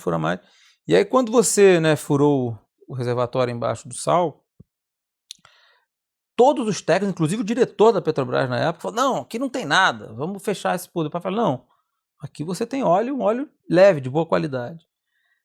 E aí meu pai falou, pô, vamos fazer um teste de produção, né? E na época as empresas que eram sócios falaram, pô, não quero tomar esse risco, né?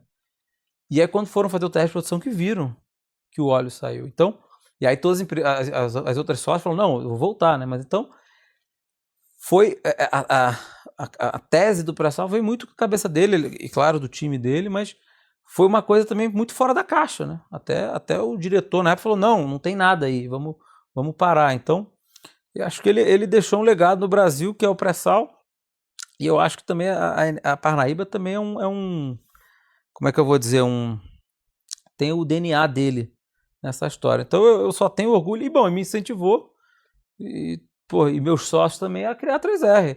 Não vou falar criar, porque na verdade, quem fundou foi o Savini, né? A gente falou, bom, vamos investir em você, Savini, para construir essa história e vamos com tudo. Mas nos deu, né, vamos ligar o carro e botar em primeira. Então, eu deu tenho... a visão técnica também, de alguém que conhece, né? Ah, com certeza. Ele nos ajudou muito e, pô, meu pai faleceu há 2 anos, mas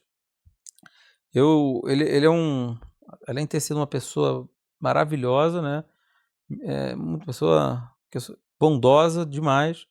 Eu só tenho coisas boas e boas recordações para falar. Bom, eu inverti a ordem, né? Não falei o nome do pai dele primeiro, deixei ele contar a história, porque é uma das pessoas mais emblemáticas, acho que não só do segmento, mas na história do país, né? Que é muito conhecido por aí. Você pesquisar no Google, Mr. Oil, vai aparecer em qualquer lugar, Paulo Mendonça. Então, eu acho que é muito legal escutar a história do interlocutor correto. E foi bom ouvir de você aqui essa história. Muito obrigado. Acho que o Brasil precisa disso mesmo. Mas não acabou ainda. Temos o quê? Chamada de margem. Chama a margem. Bom, esse é o momento do programa que a gente faz perguntas rápidas com respostas mais rápidas também do nosso convidado. Eu vou começar com a clássica. Chamada de margem aconteceu essa semana para muita gente, por sinal, né? Muita gente. Para você Diga-se aí, de passagem. para você de casa que foi estopado. Para você aí diretamente em Tóquio. Para você que tá comprado em Nikkei. Você que tem cripto. Topix, alguma coisa assim. Vem com a gente agora. Chegou seu momento. Mas a gente sempre pede para o nosso convidado deixar uma lição de casa. Pode ser um livro, uma série, um vídeo, o que você quiser. Então, uma lição de casa pra gente, PT. Não, olha, eu acho que uma lição que eu acho que para mim é um dos lemas, né, muito importante, é que a simplicidade é o último grau de sofisticação, né? Às vezes, fazer coisa simples é melhor do que complicar muito, né? Se você... Aquele negócio, né? Eu comecei minha carreira em investment banking, né? E aí eu estava estagiando, né? Aí minha avó perguntava, mas filho, o que você faz, pô? Se eu não consigo explicar o que eu faço, e realmente, vai explicar para sua avó o que faz um negócio de investment banking, né? Então eu acho que você, às vezes, fazer as coisas mais simples são as melhores coisas rápidas de se explicar. Acho que, principalmente, né, nós no mercado financeiro, né? Você consegue atrair a atenção de uma pessoa por 30 segundos, né? Se você não conseguir simplificar tudo muito rápido, né? As pessoas, principalmente hoje com celular, né? TikTok, ouvindo música, graças a Deus que as pessoas ficam ouvindo nossas músicas, né? Não presta atenção, mas acho que você ter, né, uma capacidade de sintetizar as coisas, eu acho que é a grande lição que eu penso, né? A capacidade de resumir as coisas de uma maneira muito objetiva. Perfeito. Quer exemplificar isso de maneira física? Vai comer um clã burger lá no clã BBQ. Pão, carne e queijo, irmão. Só isso. É o que todo mundo mais come, né? Porra! Não precisa e de é o mais melhor nada de ali. todos. De todos. Tava viajando, a minha namorada tava falando sobre isso. Nossa, eu tô aqui comendo umas comidas tão boas, mas eu queria aquele hambúrguer. O clãzinho, velho. Clã burger. Um abraço pro Pedro e pro Newton. Mas o investimento que mais deu certo na carreira. Financeiro? Isso. Ou pessoal? O pessoal foi minha esposa, né? Mas financeiro. Não, mas na física, você diz? No fundo, pode ser no fundo. No fundo, acho que... Olha, acho que 3R foi um investimento que a gente fez, né? Acho que início, meio e fim, né? Que foi um ciclo muito bacana, né? Que a gente construiu do zero. Início, desenvolvimento, depois fizemos, em termos de IRR, foi um caso espetacular. Teve também o caso da mineração Caraíba, que acho que realmente, né? Que eu acho um pouco, talvez, dos ensinamentos, né? Como é bacana você pegar uma situação que estava, né, desestruturada, sabe? Com um problema trabalhista, com um problema de dívida, de repente você chega, volta, a mina volta a operar, volta a gerar emprego, sabe? Toda a população em volta, né? Volta a trabalhar. Hoje uma empresa está no estado no Canadá que vale quase $2,5 bilhões, né? Então, eu acho que esses 2 casos foram casos muito, muito emblemáticos dentro do nosso fundo. Foram certamente os investimentos com mais retorno para os nossos...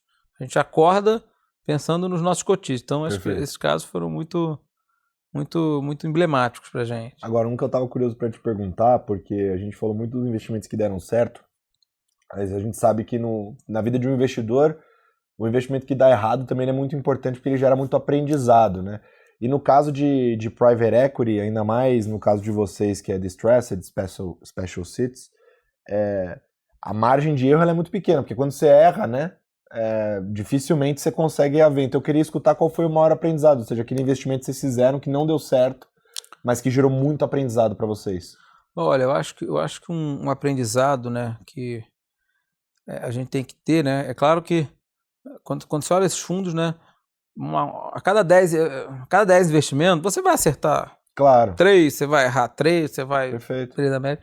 Agora, uma das essências, né, que a gente tem, realmente é isso que a gente falou do downside protection, né? Quando você investe, né, talvez é melhor você deixar de compartilhar o upside, mas solidificar o seu cenário de estresse, né? Então, eu acho que, por exemplo, tem muitos casos, né, onde a maneira como a gente investe na companhia, às vezes a gente coloca uma dívida conversível, mas protegida por ativos, sabe? Então, eu acho que um gestor de private equity, essa combinação de downside protection e claro, né, todo mundo torce que o upside, ela é muito relevante, porque no fundo a gente não está gerindo, também estamos gerindo o nosso dinheiro, né? Mas a gente está gerindo o dinheiro de terceiros, né? Então a gente tem que ter, acho que esse lema é muito importante, né? Às vezes é melhor abrir mão de upside, né, para proteger o seu cenário base, do que... E outra coisa na vida, né, tudo é timing, né? Então, tem que saber, né, às vezes, mas é que, talvez ano que vem eu venda por 20 vezes a EBITDA, mas, você tem ali uma oportunidade tangível disso aí, não perde essa oportunidade, porque você né, os fundos são mensurados pela capacidade contínua de gerar rendimento, né? Quanto que foi a final de 1930 Itália e Uruguai? Ninguém lembra o resultado, mas lembra quem foi o campeão, né? Então, é um pouco essa, assim, o importante é estar sempre constantemente ganhando dinheiro e, às vezes, para o mercado é muito importante, né? Principalmente o mercado de capitais, que enxerguem, né, quando a Starboard vai colocar alguma coisa na bolsa, que a Starboard também está abrindo mão de upside para que os outros ganhem dinheiro, né? Então, eu acho que esse é um ponto muito importante, que a gente não seja visto como um cara que quer pegar o último centavo. A gente quer constantemente estar ganhando, mas faz parte que os outros também ganhem, né? Para você ganhar, né? Então, acho que esse é um ensinamento, né, que você não só tem que ganhar dinheiro para você, mas tem que fazer os outros também que estão, seja comprando seus ativos, seja se associando, também ganhar dinheiro. O bom deal é aquele que todo mundo sai bravo, né? Então, eu acho que esse é um pouco o ensinamento, assim, na vida tem que ter um pouco de equilíbrio. O pêndulo não pode só para um lado, né? Tem que estar sempre equilibrado. Perfeito. E eu queria, para encerrar o quadro, uma história curiosa. Eu sei que tem muitas aí que você poderia ficar falando diversas aqui pra gente, vamos ter outras oportunidades com certeza, mas uma história curiosa aí, recente. Não, olha, tem uma história muito, muito bacana, né? Acho que a do IPO a gente contou, né? Que foi no dia da FAD, mas teve uma outra que foi muito legal também em 3R, que quando se comprava os ativos da Petrobras, você tinha que colocar um depósito, né? Pagava a Petrobras, e você esperava ali uns 9 meses, 10 meses para ter o closing, que era o que? A aprovação da ANP, né? E as empresas faziam o quê? Né? Colocavam esse depósito, que às vezes, dependendo do ativo, era 20%, 25% do valor, né? E o restante, né? Como esses ativos sempre foram geradores de caixa, você deixava, né? Você pegava um financiamento, né, para fazer o closing, né? E no nosso caso, né, o primeiro ativo que a gente comprou foi em agosto de 2019. E o closing foi acontecer em maio de 20, né? E quando a gente fez perto do signing, né, alguns bancos, né, nos ofereceram linhas de crédito, e teve um pool de bancos que falou, olha, eu te dou a dívida no closing, né? Quais são as condições? Tem o fechamento da ANP, fechamento da Petrobras.